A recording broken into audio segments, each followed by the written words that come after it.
Well, here at the library, we love story time. Today, we caught up with Miss Sarah. She's going to tell us a fun story about a very inventive little girl.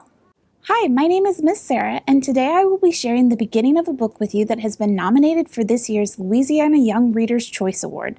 The title is Max Einstein, The Genius Experiment, and the authors are James Patterson and Chris Grabenstein. The stench of horse manure woke Max Einstein with a jolt. Of course! Even though she was shivering, she threw off her blanket and hopped out of bed.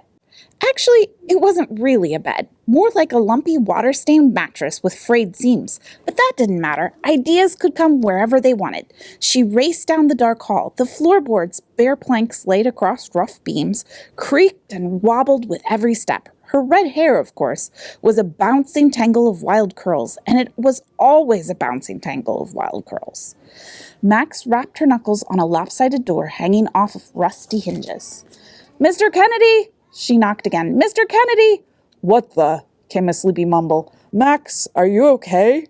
Max took the question as permission to enter Mr. Kennedy's apartment. She practically burst through his wonky door. "I'm fine, Mr. Kennedy. In fact, I'm better than fine. I've got something great here. At least I think it's something great. Anyway, it's really, really cool. This idea could change everything. It could save our world. It's what Mr. Albert Einstein would have called an aha moment." "Maxine." "Yes, Mr. Kennedy?" "It's 6 o'clock in the morning, girl." "Is it? Sorry about the inconvenient hour, but you never know when a brainstorm will strike, do you?" "No, not with you, anyway." Max was wearing a floppy trench coat over her shabby sweater. Lately, she'd been sleeping in the sweater under a scratchy horse blanket because her so-called bedroom was, just like Mr. Kennedy's, extremely cold.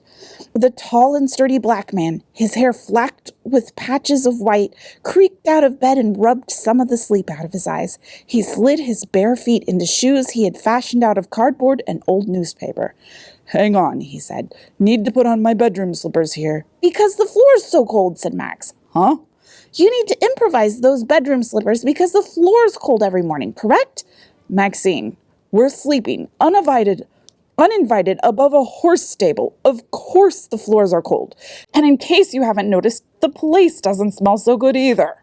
Max, Mr. Kennedy, and about half dozen other homeless people were what New York City called squatters. That meant they were living rent-free in the vacant floor above a horse stable. The first 2 floors of the building housed a parking garage for Central Park carriages and stalls for the horses that pulled them.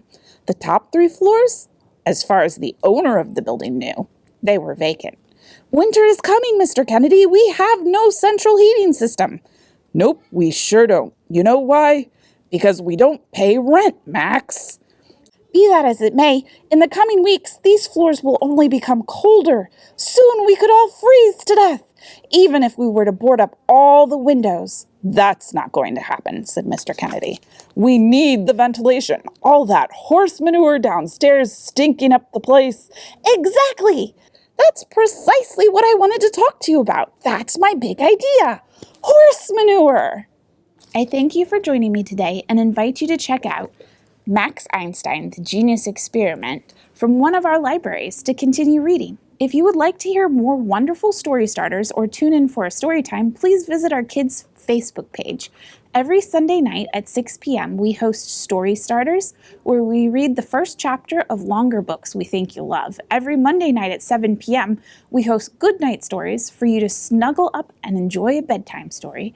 Through November 24th, each Tuesday at 10 a.m., we will host Family Storytime with picture books, songs, rhymes, and fun. If you can't join us at any of these times, don't worry. Many of our videos are archived on our Facebook page for you.